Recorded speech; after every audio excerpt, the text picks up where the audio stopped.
Hi everyone. Today we are going to study about continental drift theory given by Taylor. So this theory is related to means it's related to the surface configuration. It's related to surface configuration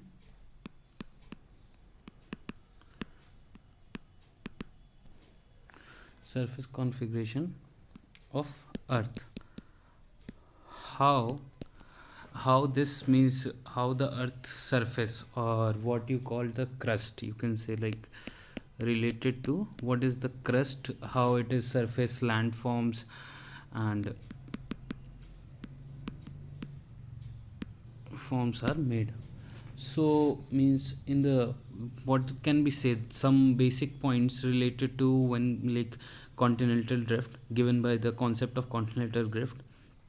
So the basic point which can say is, first point is like it was given in approximately 1900, given by Taylor. It was second point, it is given by Taylor, and it was basically to explain, it was to explain the arrangement of fold mountains. Okay, so what do you mean, like what are the fold mountains? Fold mountains like Himalayas, Andes, Alps. Okay, so these are some of the examples of the fold mountains which are present. So what are the fold mountain? These are the mainly means it's is focused on, it's basically this concept was focused on second order landforms. Okay, second order landforms. So you know that first order are the continents. Okay, second order is like this fold mountains, then third order is like another smaller. So as we go below in the order, okay, the size also decreases, size of the landforms also decreases. So we can say this is only basically focused on the fold mountains, which are the second order landforms. It was basically, it can we can say it was basically based on the concept of, as at that time really in 1900, mostly we know about the earth was that it was made up of like that the upper crust is made up of like in the what you call, the continent layer is made up of Cl and silica aluminum and the material which are present, and the oceanic crust is mostly, it was beyond that it was made up of sima, silica and magnesium. Okay, so these were some basic points which was means it was like related to what basic points related to continental drift given by Taylor concept. So now we like what some other things which is you should know, that what is drift. Drift is like a movement, it's like something is drifting, something is moving, it is a movement of landmass. Okay, so it is the drift is movement of landmass. So firstly, that before Taylor, the concept was concept this concept that landmass was moving. Okay, so this concept of drift was given by Snyder, okay, in 1858, that he said that it is possible that it is means that continents are drifting. So Taylor took this drifting, it was taken by Taylor. Okay, and it was implemented that landmass were drifting, okay, which was causing friction. Means it was saying that the ocean means continental layer was drifting on the oceanic crust, so there was a friction which was the cause of the fold mountains. Okay, so this was the basic concept. So now let's take what are the assumptions.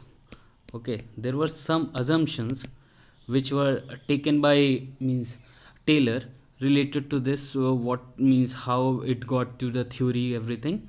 So first assumption he took is like there were two different, uh, you can say there is two different, okay, there is a crust here. So this is ocean crust, it is made up of seema, and here it is continental, which is Cl. Okay, so what it was saying that there was a friction which was applied, means when like it means that it is moving here. Okay, so there will be some friction which is causing, so drift causing the friction. Okay, so when the friction is caused, there will be some in the, when something is moving on something, so there will be compression force applied on it, which is causing, which you can say due to this compression this was getting folded, which was because of this the fold mountains were created. So this was the first, means you can say first, that assumption was that continents were of Cl, ocean is of Seema. Okay, so this is Cl, continent is Cl. Okay, so these are the two basic, this was the continent, and due to this drifting it was causing friction, and due to friction the mountains were formed. Okay, second assumption which he took was that there are there were two super continents in the starting of the, means when the earth was, there were two supercontinents, and each one was on the, like there were only two supercontinents, and one was on the north pole, both of them on the poles only. So one was on the north pole, another was on the south pole. So north pole, it was Laurasia, it named it Laurasia, and the south pole he named it Gondwana land. Okay, so these were the two, there were two supercontinents which were based on poles. Okay, so this was given by him, and the main, now we have taken the assumptions. Now let's check about was the objective, what was the objective of doing this. Okay, sorry,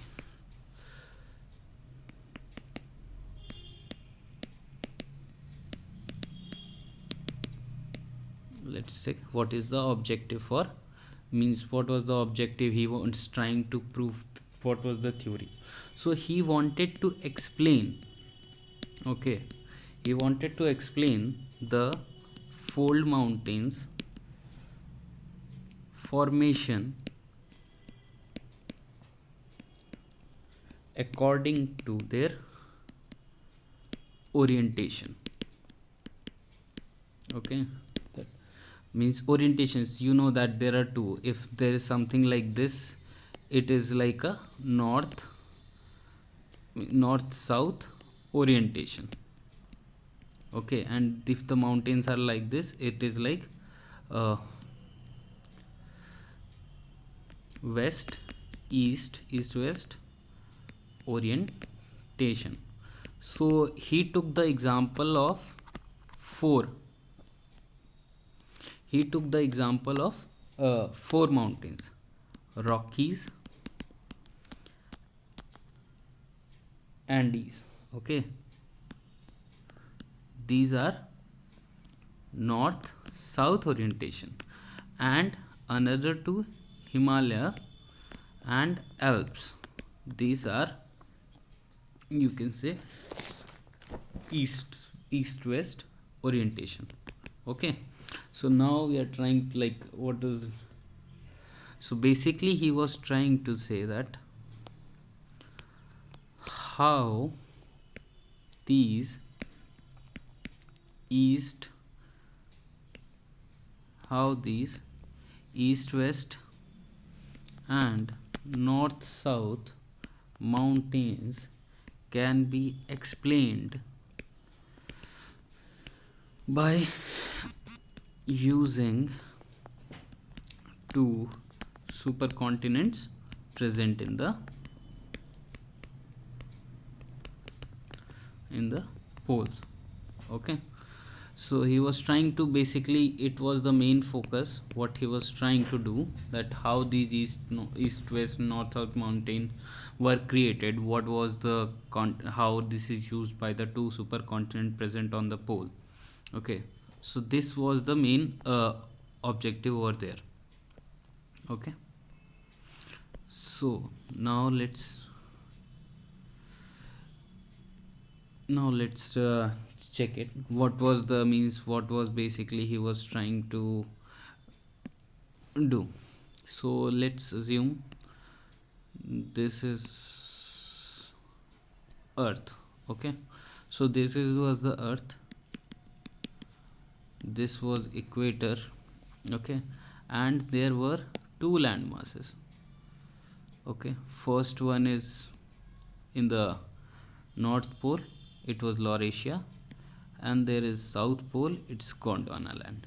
Okay, so what he told that inside this, that these were starting, these two continents were drifting towards the equator. Okay, so you can say that this was drifting toward equator. Okay, so these were drifting, both were drifting. Okay, and because of this drifting there was force applicable on this, you can say this area, which was causing the fold mountain creation on this both the parts. Due to the friction there was compression, as we discussed earlier, and because of that it was formation of fold mountains. This is called the first movement, which is called, these fold mountains were because of eastward, sorry, not eastward, it was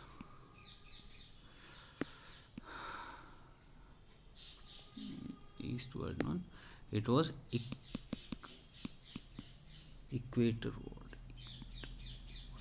equatorward movement. And what he said, that because of the force, okay, these broke up. Okay, these broke and it got separated and they started to move westward. Okay, they started to move westward. Because of this there was friction created on this side when the piece was separated, both the pieces were separated, this was divided, continent got broke up, and here the means it led to creation of fold mountain in this areas. Okay, this you can say this is the this is east west orientation, and these were north south orientation mountains which was created. Okay, and when they all the means everything moved ahead, so when they meet in the center over here, so the both the here was that and some was here, so these mountains collided together. So he tried to prove from here this point that there were, so this is the, you can say this is the westward movement, westward movement. Okay, so this was the eastward movement and this is the westward movement. This was because of north south creation, and this created the east west, okay, orientation.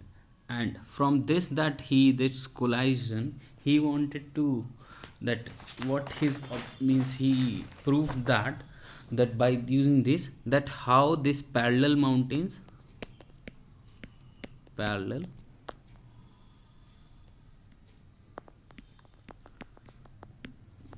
mountains were created, what was the reason, and variation in heights and rocks types.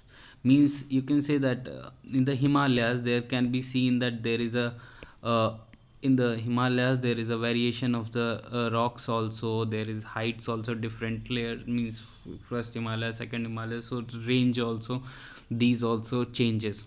Okay, so this can be said that he said that some of the part is coming from the northern, means northern hemisphere, and half of the part is coming from southern hemisphere. So when they collide they could meet at the center, so which was creating this, which was created that there is a variation, the parallel mountains were created, how the orientation was done with eastward, how it was done north south orientation. So this was that, and he tried to one more thing, he said that as we can see that if we see that okay, if this is the earth, this is equator, okay, this is northern hemisphere, southern hemisphere, okay, so here there is Antarctica, okay, landmass is present, but here if you see there is all water, there is no landmass, okay, ocean is present only there, okay, and if you see that the landmass area of this region is higher than this region, okay, so this what he tried to say that the force which was, means if you see the force, this the force which is applicable on this means he told that the force which was originally the applicable toward the center, with the force was more, the force was more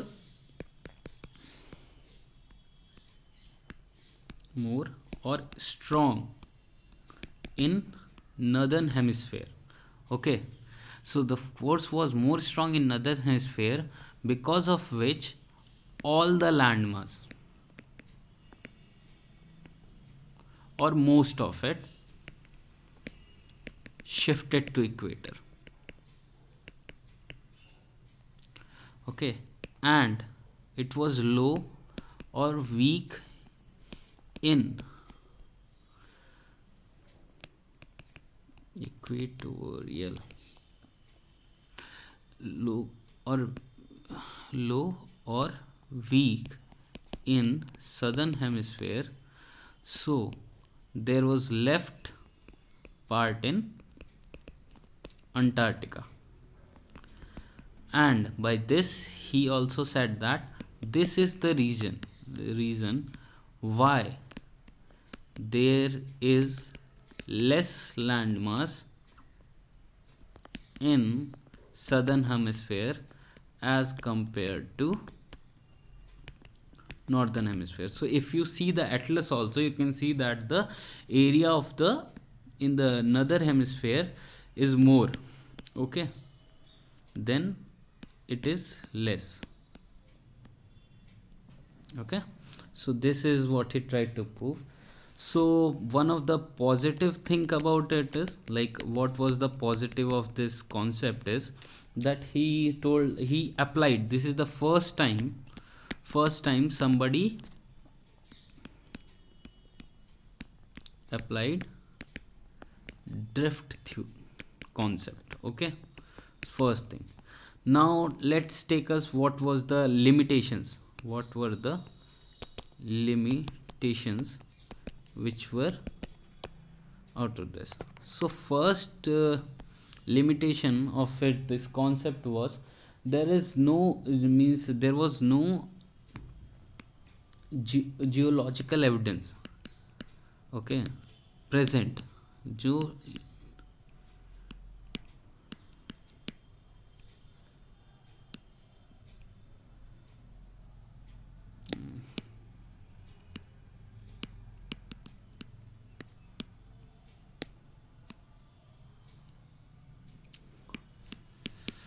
no geological evidence Okay, no geological evidence between means he said that as the Africa were the Africa means the equator part niche Africa was the same as, so there was no part that Africa, there was no geological evidence that Africa and Antarctica have similarity. It was not given. Okay, that there was no similarity, it was found. Okay, second problem with is that he used the that he was not able to explain that what was the force which was causing this movement of the continents toward the central. So he said that there was a tidal force, the force due to moon. Okay, which is caused on the earth. So he used the tidal force, which was that because of that he the continents were drifting. So tidal force is part of an exogenetic, it is an exogenetic force, means external force. Okay, not inside the earth, external force. But as we know that external forces are not means they cannot move a continent. So this was also a failure, because these two were only the limit, means these two were the limitation, because of which this theory was not that much possible. So this was, he was trying to give the concept in the only positive thing, which was there is that the first time somebody used drift concept, that the movement that. Okay, so this is what uh, continental drift given by Taylor. Thank you so much. Thank you.